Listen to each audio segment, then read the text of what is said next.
Force Safarov, agence Sputnik, rédaction turque. C'est la première fois que la Russie et la Turquie ont pu résoudre la question globale, qui est celui de la Syrie, sans participation de l'Occident. Il s'agit d'Alep. Donc la Russie et la Turquie ont un potentiel, mais dans l'avenir, Ankara et Moscou pourront-ils utiliser ce potentiel?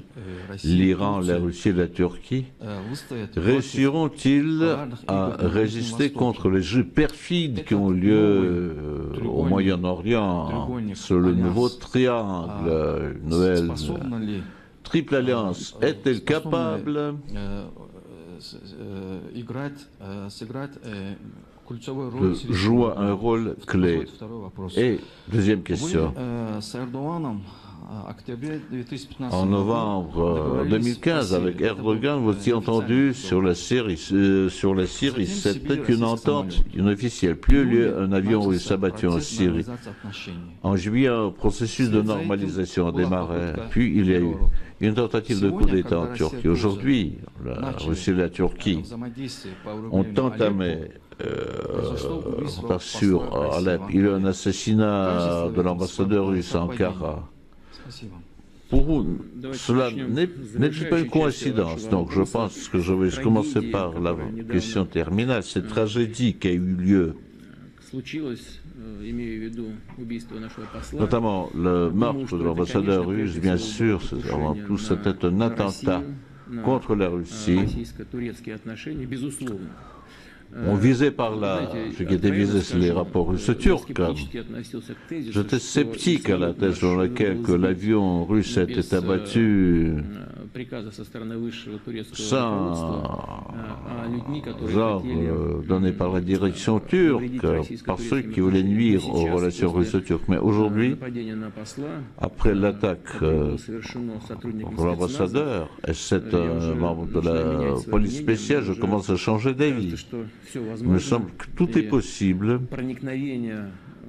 et même la pénétration des éléments destructifs dans les structures d'État de la Turquie, notamment l'armée, dans la police, cette infiltration, elle est profonde. Je ne considère pas en droit de montrer du doigt quelqu'un, de faire des accusations. Cela va-t-il gêner le développement des rapports russo-turcs? Non.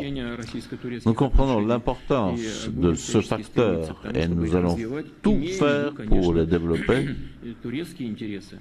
sans oublier les intérêts de la Turquie et ni non plus ceux de la Russie. Nous avons réussi au cours de ces dernières années, bon, bien sûr après la normalisation, nous avons réussi à trouver des solutions de compromis, pensant que nous allons pouvoir les trouver aussi dans l'avenir. Maintenant, ce qui concerne Alep, oui, un rôle, non, le règlement de la situation autour d'Alep, ce qui était lié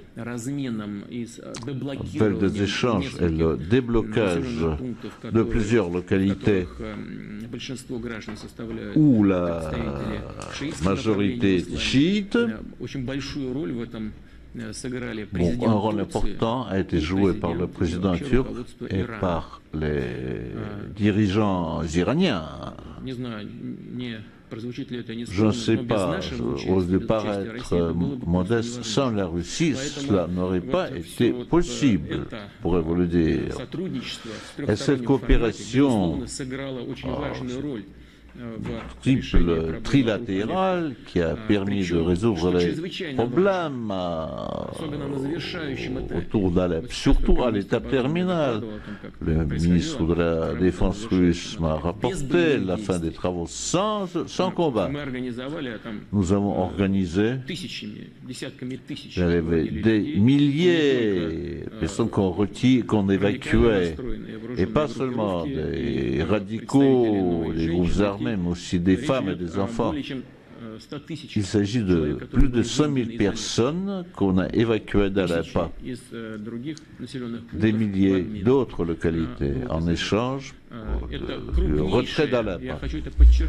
Je souligne que tout le monde l'entende.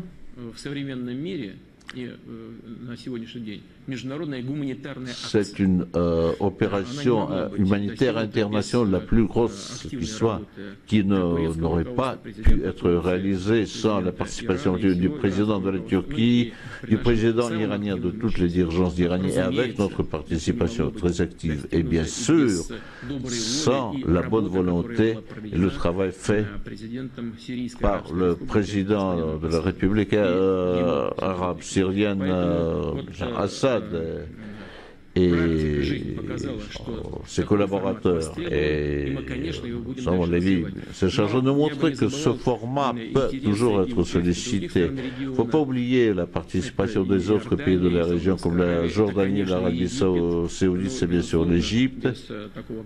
Et sur un acteur global comme les États-Unis, cela n'aurait pas été possible de régler les questions cessantes. Nous sommes prêts à travailler avec tous.